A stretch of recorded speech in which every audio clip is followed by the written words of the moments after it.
Michael had always believed his family was ordinary. A little broken, maybe, but what family wasn't? He lived with his mother Anna in a small town outside Boston. Their home was quiet. Too quiet. His father had disappeared when Michael was. Only 2, no letters. No calls, just gone. Michael never asked many questions. His mother had a way of dodging the truth with a tired smile. He loved you, she'd say softly, but love isn't always enough. On his 18th birthday, while cleaning out the attic, Michael stumbled upon a dusty wooden box sealed shut. Wrapped in old lace dot inside was a faded photograph, a woman. Young, beautiful, holding a baby that wasn't him. And on the back, just 5 words in shaky handwriting. Forgive me. I had no choice. Michael's hands trembled. This woman wasn't his mother. So who was she? And what was the secret Anna had buried all these years? Downstairs, the clock ticked louder than usual. Michael stared at the photo, heart pounding, the silence in the house suddenly suffocating. He had grown up thinking abandonment was his only wound, but now he realized the deepest scars were the ones still hidden. That night, Michael couldn't sleep. The photo sat on his desk like it was watching him, whispering questions that had no answers. By morning, he couldn't take it anymore. Mom? He asked over breakfast, his voice low. Anna? Looked up from her tea, surprised. Yes, sweetheart? He hesitated, then slid the photo across the table. For a moment she didn't react, just stared, frozen. Then her hand shook. Where did you find this? She whispered. In the attic, he said, carefully watching her face. Who is she? Anna looked like someone who had just seen a ghost from a life she tried to bury. She's your sister's mother, she finally said, voice cracking. Michael blinked. Sister? Anna nodded slowly. Her name was Lily. Was. Tears filled Anna's eyes. She died when she was 4. Michael's breath caught. He had a sister, and she had died before he ever got to know her. But why didn't you ever tell me? Anna broke down, sobbing silently. Because I wasn't the one who was supposed to raise you. Lily was mine, you were hers. Michael froze. His heart sank like lead. You mean, I'm not your son? She shook her head, not by blood. But you became mine when no one else wanted you. Michael sat back, shaking. His whole life, his identity, just shattered in one morning. Outside, the world moved like nothing had changed.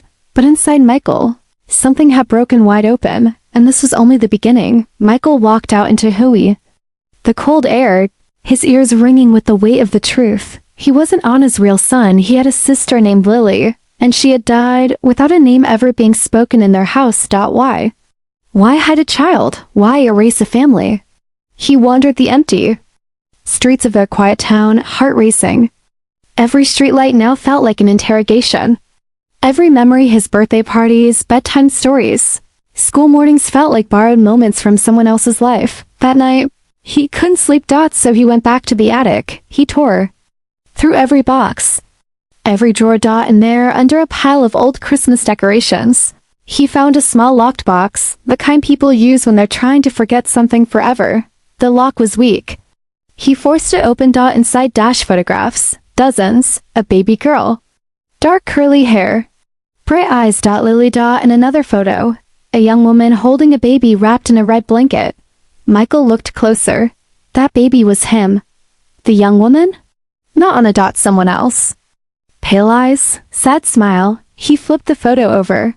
In faded ink, it read, Me and my boy. 2004. If I ever leave, forgive me. His heart sank. So there was someone else. A mother, and maybe a secret that cost someone their life. Michael sat there in the cold attic, surrounded by strangers' memories that somehow belonged to him. His world was collapsing, and it was only just beginning to make sense. Michael couldn't breathe. That face, the woman holding him, it wasn't just a stranger. It was someone he had seen before, years ago, once. When he was 6, they had passed a woman on the street. She had paused and looked at him a moment too long, eyes filling with tears. Michael remembered asking Anna, who was that? Anna had said sharply, nobody, just someone confused. But now, looking at the photo, he knew the truth. She wasn't a stranger, she was his mother. The next day, he skipped school.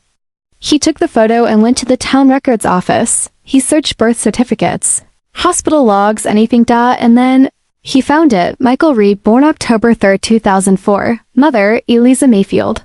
Not Anna, not John. Eliza. And suddenly the world tilted. Why did Anna raise him? Where was Eliza? Was she alive? He turned the page. A court document. Dated 2006. Temporary custody granted to Anna Reed. Due to maternal unfitness and mental instability. No mention of Lily. No mention of where Eliza went after that. Michael felt the walls closing in. Every truth he'd ever known had a shadow behind it. He went back home, stormed into the living room, holding the photograph and shaking hands. Who is she? He demanded. Anna looked at the picture. Her face went pale. She sat down slowly, as if her legs couldn't carry the weight anymore. I was hoping you'd never ask, she whispered. Anna sat on the edge of the couch, the photograph trembling in her fingers. Her eyes didn't meet Michael's. She was your mother, she finally said. Eliza, my sister. Michael stepped back, as if the air had punched him. Sister, he whispered. You're my aunt? Anna nodded slowly, tears beginning to blur her vision. Eliza was kind, bright, but she was fragile. After you were born, something changed in her. She'd disappear for days, cry without reason, talk to shadows. The doctors called it postpartum psychosis. Michael sat down, the floor feeling too far away.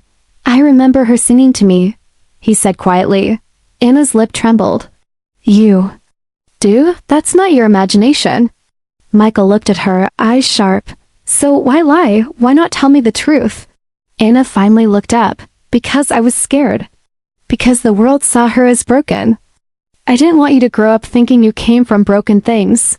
She's my mother, he said, voice cracking. I had the right to know her.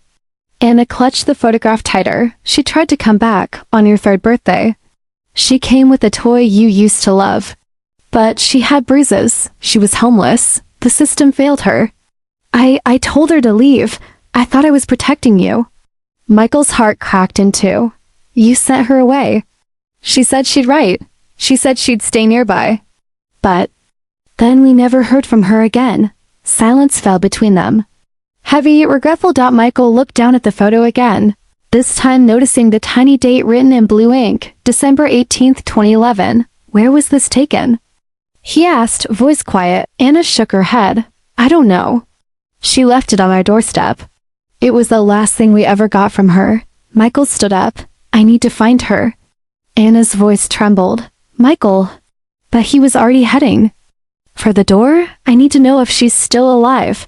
He didn't say it, but it hung in the air between them. I need to know why no one ever fought for her. Michael didn't sleep that night. He sat in his car outside the city library, the photo of Eliza clutched in his hand. Her eyes haunted him now, not because they were sad, but because they were alive in that picture, as if she was waiting for someone to come find her. By sunrise, he was deep into records, hospital admissions, missing person files, shelter registries. He searched under every variation of her name. Eliza Grace, Lizzie G. E.G. Harper, nothing. Until one entry. Elizabeth Grace Harper admitted to St. Clair's Mental Health Center, 2013. Discharged 2014. No forwarding address. His heart pounded. He drove 5 hours to the facility, a small, quiet place nestled in the woods. The receptionist was kind but cautious. She stayed here, she confirmed. Didn't talk much, but she painted a lot.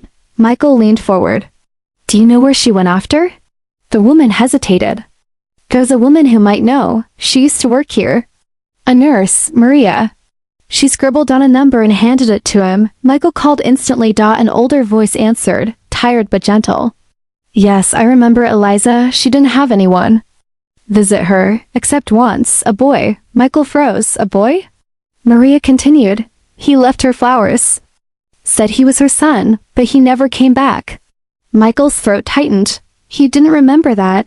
Do you know where she is now? He asked, a pause.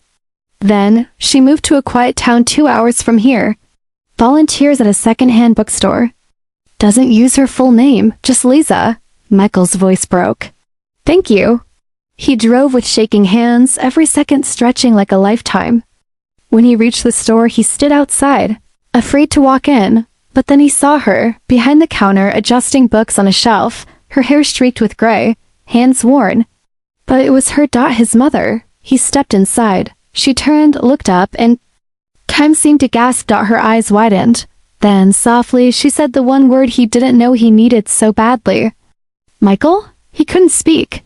Couldn't move. She stepped closer, afraid she was dreaming. And then he whispered, I found you. Her arms wrapped around him, fragile but full. I'm sorry, she sobbed. I never wanted to leave you. No, he said through tears. They told me you didn't want me, but I always remembered your voice. And in that small bookstore, surrounded by forgotten pages and stories once lost, a mother and son rewrote their own.